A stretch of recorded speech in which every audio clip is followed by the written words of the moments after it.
boys and girls, here is a cup of hot cocoa, a cup of hot tea, or if you're Miss Starnes, it's a cup of coffee art project. We're going to start out by putting your name on the back of your paper, and then on the front we're using oil pastels to create a background. This background is going to be mostly just like a wall and a table, or a wall and a place for your cup to sit. So I have created a straight line to divide the wall from the table, and now you just decorate. It can be really anything. I've added some patterns that will look kind of like wallpaper or a painted wall or something in the background. Just any kind of pattern or design will do just fine. Also, I'm going to use a white to add some little snowflakes just for fun, make it feel like a little cold scene in the background, maybe looking through a window at the snow. So create your background, and now I'm going to add the designs with lots of colors patterns on the table, and notice that I've changed the direction of my lines. This will help to differentiate between the wall and the table and help the person who's looking at it to know that there's a difference. If you do the same lines on your wall as you do on your table, it will make it look like it is the same. So I have done now horizontal lines. They go straight across, and then I'm just going to add textures and patterns in between each of those. And when your background is something that you're happy with, we're going to use some water-based paint to paint over it. Now, as you are painting, you will notice that if you created anything with white oil pastel or any of your other pastel, it's not going to get covered up as long as you keep your paint watery enough. If you make it a little too thick, it will definitely cover up the oil pastel. For the most part, though, you can see like my little snowflakes are still showing up. So keep your paint pretty watery, and add paint to the entire piece of paper. Don't leave any white spaces.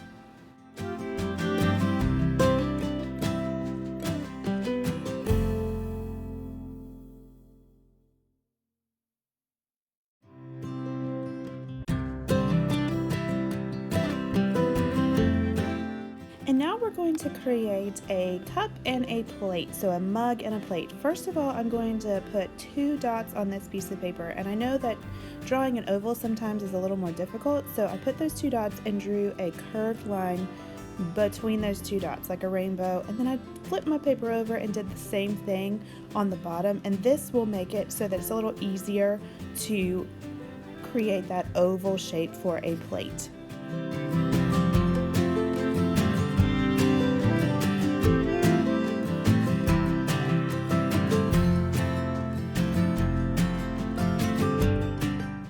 Go ahead and cut out that oval, and I try to be very careful not to cut my Sharpie line off of that, so that I keep that contrast between the construction paper and that black line. So keep that, and then I'm just going to decorate by putting a little oval in the middle, making it look like a plate, and then maybe just a pattern or a design to add some color to my plate.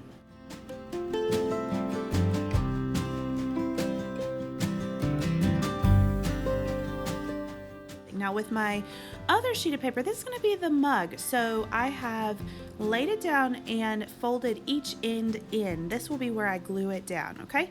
Then I'm going to kind of eyeball or measure my handle for my mug. Now this is a curved line with another curved line inside of it.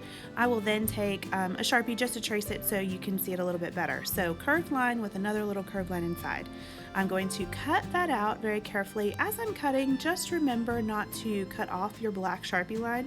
I kind of cut like right outside of that black Sharpie line just so you still have that bold contrast of the black Sharpie. Okay, so now I'm going to design my mug. You get to decide what you would like on your mug. Maybe you have a favorite mug that you drink coffee or hot cocoa out of at home. Hopefully you're not drinking coffee.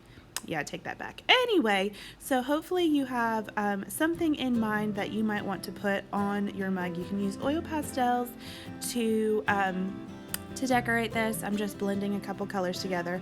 I was going to put I love coffee on mine, but you know, that's just how Miss Starnes feels.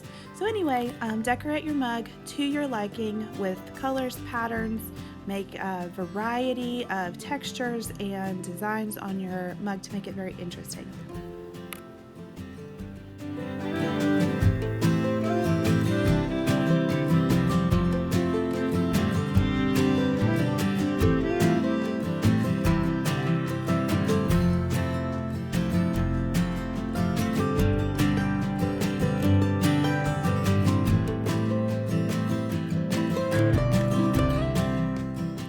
to put it all together. Get your background back out, and we're going to glue down the little plate that we created for our mug.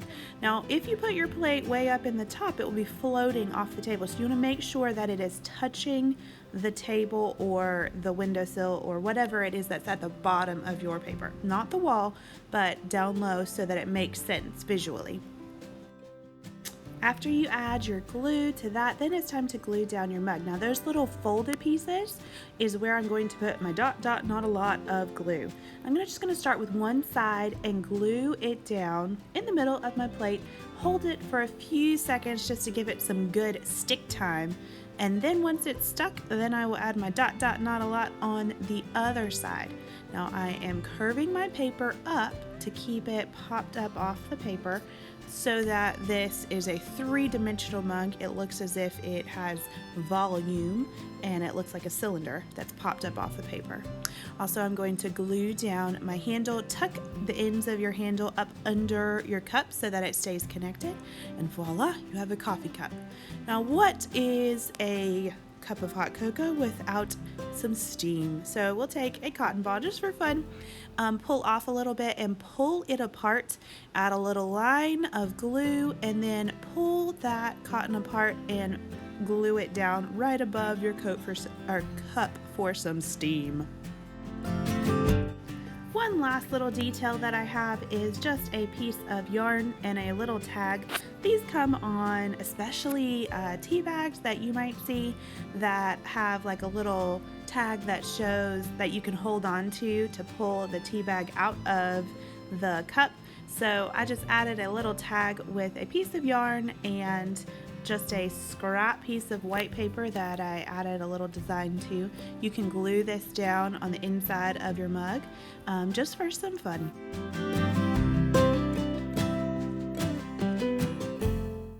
I can't wait to see these after you are done. Happy creating, guys.